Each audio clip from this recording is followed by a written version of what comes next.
Hi, it's me again with Corel Draw tips and tricks, but this is not a Corel video and this is not a laser video.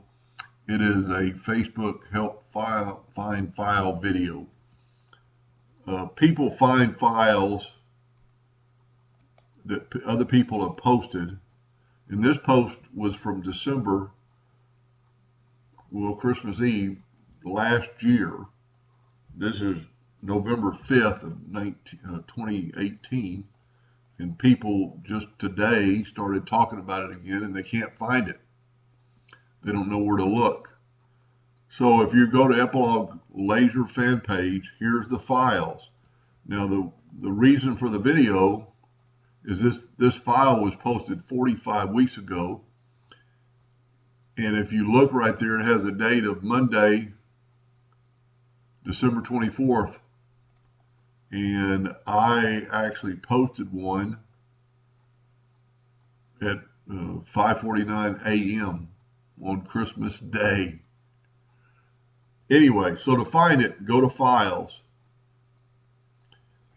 And the files are, here's one from 2 days ago. So you just need to go down and see more. And they're in calendar order. And we're now at August. Because you might not even know what the name of the file is, and it'd be really hard to search it. I didn't even know what the name of the file was.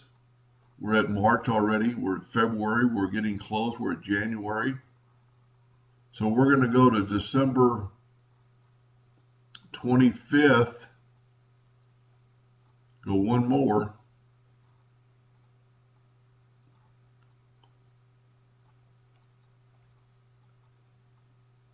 And there it is right there. A Pet Paul Memorial. Saved. There's actually two of them. I don't understand, but it was done Christmas Day, a couple hours apart. So that's how you would find it. I hope that helped a little bit, and thank you for watching.